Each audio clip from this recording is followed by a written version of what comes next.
Moi bo día, Néstor Rego, deputado do Bloque Nacionalista Galego no Congreso dos Deputados. Que tal, bo día? Hola, bo día. Ti decidiche por responsabilidade quedar en Madrid cando empezou toda esta pandemia e explicabas que era moi importante pois actuar con sentidiño, non? E obedecer pois todas as normas para atallar esta pandemia o antes posible, non? Sempre dende un punto de vista responsable. Como estás vivindo isto en Madrid, Néstor? Porque ten que ser duro, non? Sí, hai que recoñecer que duro, son xa 2 meses aquí desde o 9 de marzo, lonxe pois, da miña casa, da miña familia, pero en todo caso, como decías, é unha cuestión de responsabilidade, non? Despois de participar en algunha reunión no Congreso e de se coñecer que persoas que tamén participaran, pois estaban coa enfermidade, pois non parecía demasiado lóxico voltar a Galiza porque, aínda que eu sempre estiven ben, nunca tive ningún síntoma, podía ser un transmisor involuntario da enfermidade. Non? Creo que foi a decisión acertada de feito, eu creo que pudemos constatar que cando se adoptaron medidas de confinamento estrictas que cortaron ou reduciron moitísima a mobilidade, a situación empezou tamén a mudar. Non? A pena é que non se tivesen adoptado antes, por exemplo, como nos pedíamos o de fechar Madrid ou blindar Galiza, porque dese modo, pois, probablemente o contagio non se tivese estendido tanto. Non? Precisamente a Comunidade de Madrid é unha das máis afectadas e está sendo pois, obxecto de moitísima polémica porque están pedindo o paso á fase 1, están intentando acelerar pois a evolución, non, de todo, sempre dende un punto de vista económico, non? Como estás vendo ti dende aí a desescalada, o proceso de desescalada, como se está explicando, se está vendo transparencia informativa? A ver, eu creo que en xeral hai que asumir que houve moitísimas decisións por parte do Goberno Central, fundamentalmente por parte do Goberno Central, tamén de comunidades autónomas que foron adoptadas por criterios políticos, económicos e non sanitarios. Non? E ese eu creo que foi o principal problema. Non? Cando antes comentaba de que non se fechou Madrid, pois teño claro que foi para razóns políticas e económicas, porque do punto de vista sanitario non hai ninguna dúbida de que era a mellor decisión, vista ademais a experiencia do que xa acontecera na China con Wuhan ou mesmo en Italia con Lombardía. Non? E no caso de Galiza, pois, tendo constatado que todos os primeiros casos tiñan relación con xente que acababa de chegar desde Madrid. Pero tamén, por exemplo, a tardanza en paralizar a actividade económica non esencial que o BNG levaba reclamando do primeiro momento e que foi vital para controlar a expansión da pandemia e que pois só durou 15 días, non? É dicir, que o goberno levantouna atendendo as razóns económicas, evidentemente, e non de carácter sanitario. Non? E iso mesmo pois, é o que pode estar acontecendo, efectivamente, pois, con ese empeño da Comunidade de Madrid de pasar á fase 1. O presidente pois, recoñeceu que fora despois dunha reunión con empresarios, non? Privilexiando pois, os criterios económicos frente aos sanitarios. O BNG dixo desde o primeiro momento que a prioridade era salvar vidas e non conta de resultado. En esa dinámica pois, seguimos. Non? Nos creemos que hai que actuar con moitísima prudencia, que non serve de nada acelerar as cousas sin as adecuadas medidas de seguranza, e xa se foron facendo, a volta ao traballo non esencial, pois fíxose sin medida de seguranza para os traballadores e traballadoras, e iso pode acontecer tamén en outros casos, porque bueno, o que pode provocar é que haxa un rebrote que teñamos que voltar atrás, e desde logo iso creo que sería pior, evidentemente, do punto de vista sanitario para salvar vidas, pero mesmo tamén do punto de vista económico. Néstor, dende que estás aí, a presencia de Galicia incrementouse enormemente. Enormemente nas comisións de control dos distintos ministerios, nos debates que está habendo polo estado de alarma. Ti estás poñendo sobre a mesa as características específicas do noso país, da nosa nación. Que iniciativas estades tendo dende o BNG que aquí pois non nos enteramos moi ben pola falta de cobertura informativa? Mira, a verdade é que agradezo esa pregunta porque creo que unha cousa que sí é interesante clarificar, porque me parece que hai moita confusión ao respecto de que o estado de alarma non é unha fórmula en sí, non é unha fórmula só, estado de alarma sí ou non.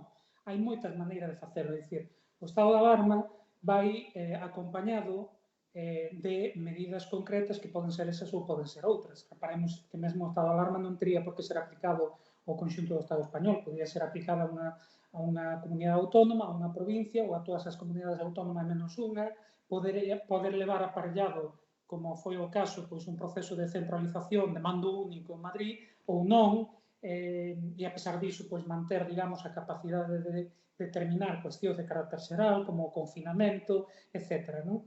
Digo isto porque a veces, cando se cuestionan algunhas das decisións do goberno, hai xente que entende que se está cuestionando a necesidade de que haxa medidas de control dos movimentos de poboación. Eu xa dixen antes, o BNG non só nunca cuestionou isto, sino que foi a forza política que desde o primeiro momento defendeu que eran precisas medidas máis estrictas. Non?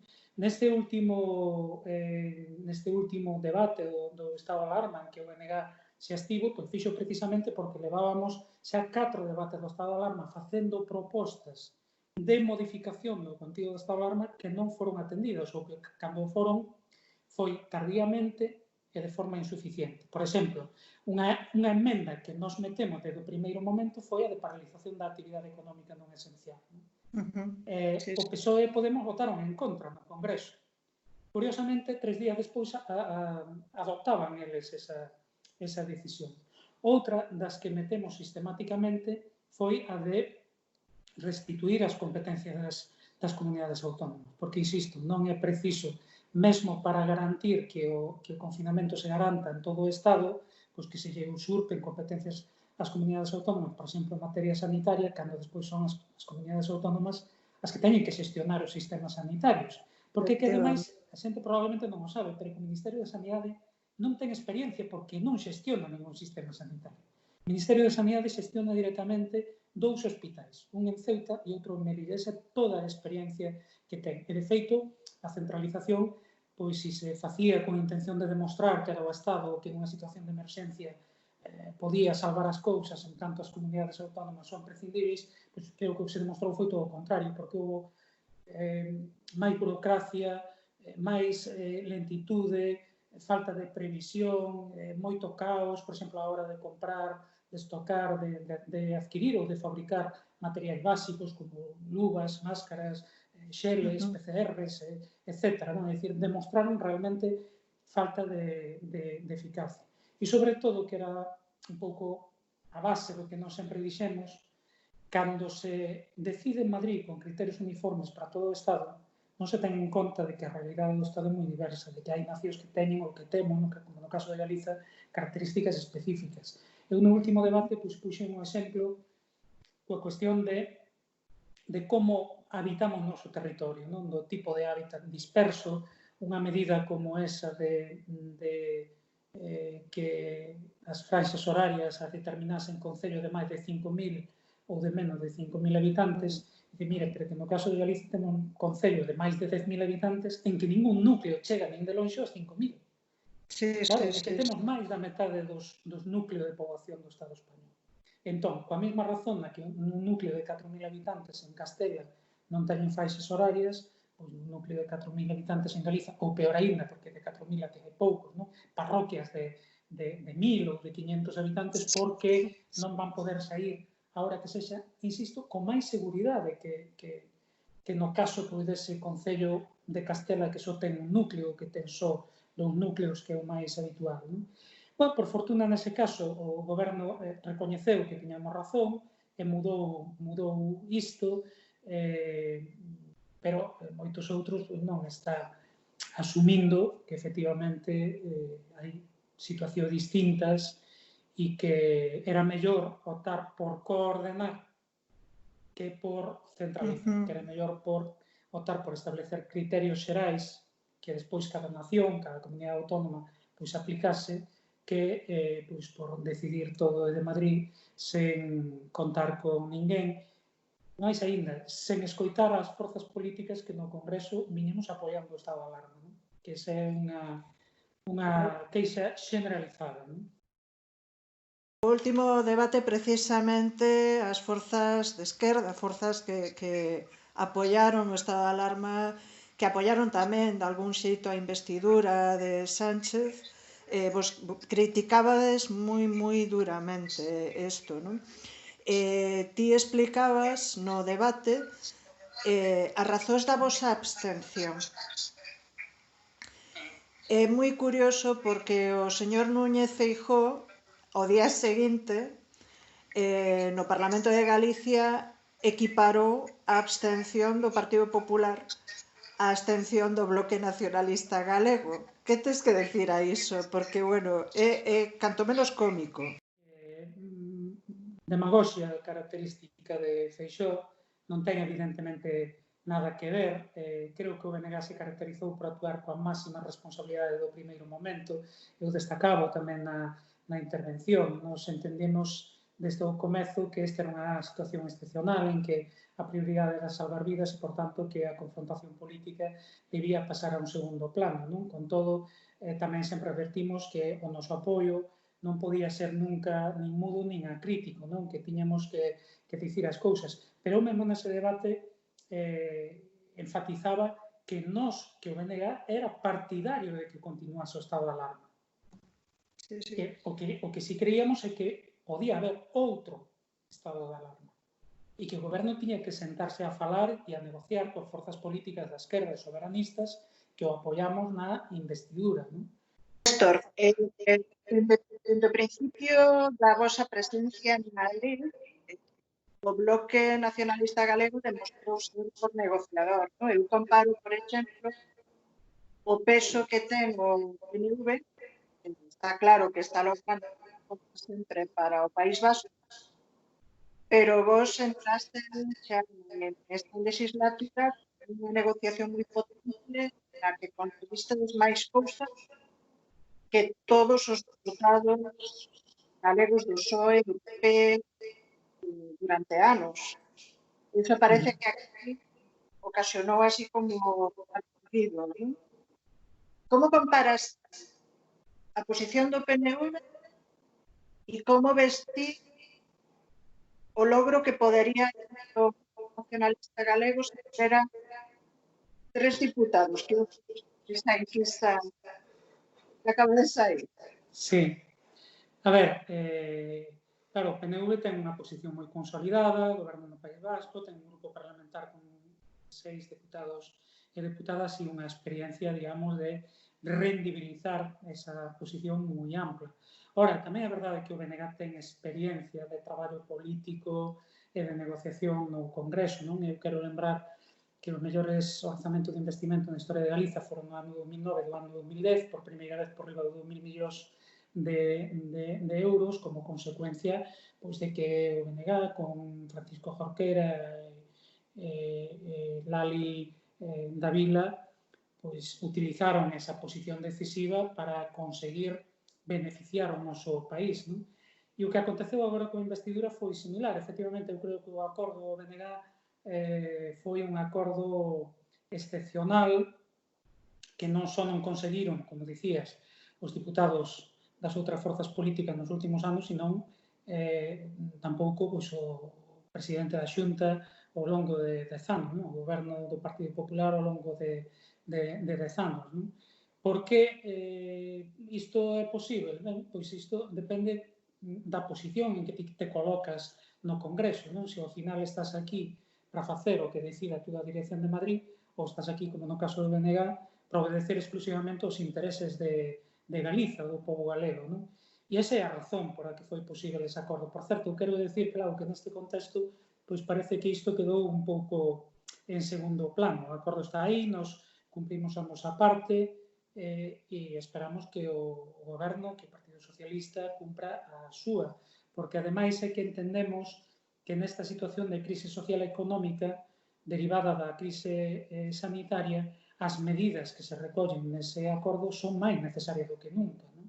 As de investimentos en infraestructuras, por exemplo, non só polas infraestructuras en sí, sino porque tamén vai ser unha forma de impulsar a economía, de impulsar actividades que xeran e que crean emprego no noso país, non? Ou outras de carácter social que tamén son máis necesarias do que xa era, non? Desde a reforma derrogar a reforma laboral ou das pensións até pois, impulsar a lei de dependencia, non? Que é unha das medidas que se recollen nese acordo. Non? Mesmo en relación coa P9, non? Que foi unha das máis visíveis. Non? Sí, sí. Alguén pode dicir, home, que neste contexto que a prioridade sexa baixar as peaxes da P9. Nos entendemos que sí, porque baixar as peaxes da P9 non é unha cuestión que vai a afectar a uns cuantos usuarios que a título particular unha vez ao mes utilizan a autoestrada. Non? A que máis afecta é precisamente as persoas que por razón de traballo teñen que utilizar todos os días ou o ámbito profesional e económico. Non? Hai que pensar que a P9 conecta todo o eixo atlántico, onde están 5 das 7 cidades, os 3 aeroportos, todos os portos de interese xeral e a maior parte da actividade económica do noso país. Non? Por tanto, esa rebaixa iba a beneficiar a competitividade das empresas e tamén o desenvolvemento económico. Non? Por tanto, nós, desde logo, vamos estar atentos a que entre as medidas de impulso económico que haxa que tomar estea tamén o cumprimento do acordo de investidura. Non? Vamos a ver, nós en xeral estivemos todos estes meses de maneira, creo que moi activa, presentando propostas, iniciativas, mantendo reunións virtuais e, en consecuencia, tamén iniciativas no Congreso en relación con todos os sectores afectados pola crise, non? Desde o sector pesqueiro, por exemplo, en que presentamos diversas iniciativas, o marisqueo, até pois, a flor cortada, até pois, a situación de empresas que se viron ou non afectadas pola crise sanitaria. Digo porque no caso, por exemplo, de Alcoa, ten máis que ver unha decisión da empresa de reducir a capacidade de produción que nos preocupa porque pode ser, digamos, o prolegómeno de que pretenda, digamos, renunciar a esa actividade. Non? Por tanto, pois nos aí temos que estar atentos porque creo que é fundamental, máis neste contexto, preservar os postos de traballo e, desde logo, o Goberno, ademais, na medida en que hai liñas de axuda a determinadas empresas, esa liña de axuda teñen que ir vinculada sempre a compromisos por parte das empresas de manter a actividade, de impulsala se for posible e, de logo, de manter os postos de traballo. Non? En relación cos presos, foi unha iniciativa conxunta de distintas organizacións políticas para que o Goberno tamén tomase en consideración a situación da poboación reclusa e que atendese as recomendacións de distintos organismos internacionais que van na liña de facilitar a escarcelación daquelas persoas en determinadas condicións, non?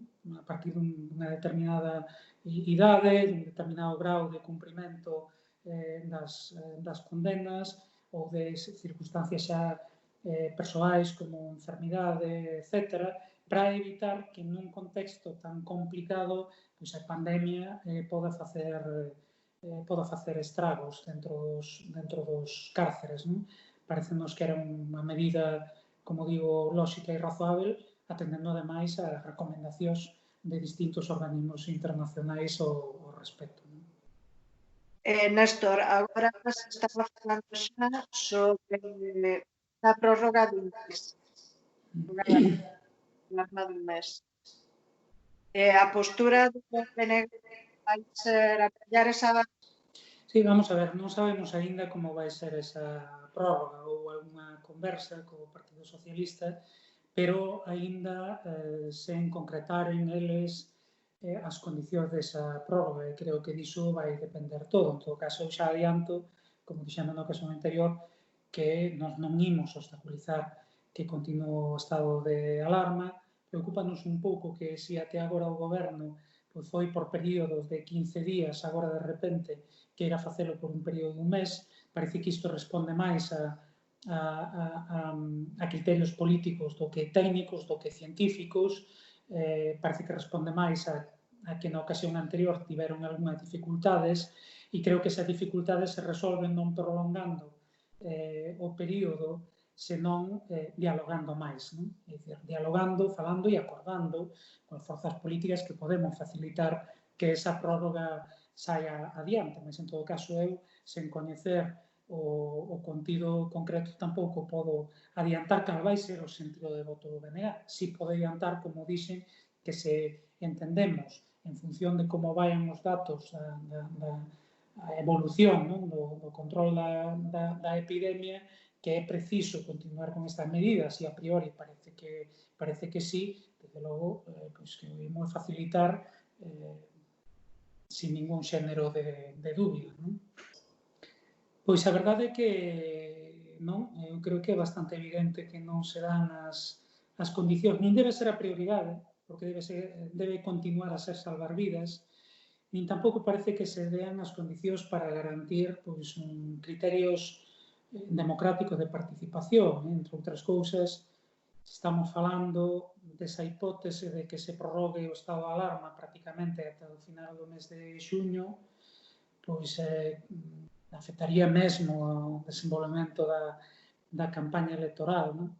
Pero sobre todo porque non debe ser a prioridade. Si é moi evidente que Feixóo aprazou as eleccións, pero que non aprazou foi a campaña electoral, non? El estivo permanentemente en campaña electoral. E eu teño que decir que foi a propia torpeza do goberno do Partido Socialista de Podemos, do goberno español do Partido Socialista de Podemos, a que facilitou que iso fose así.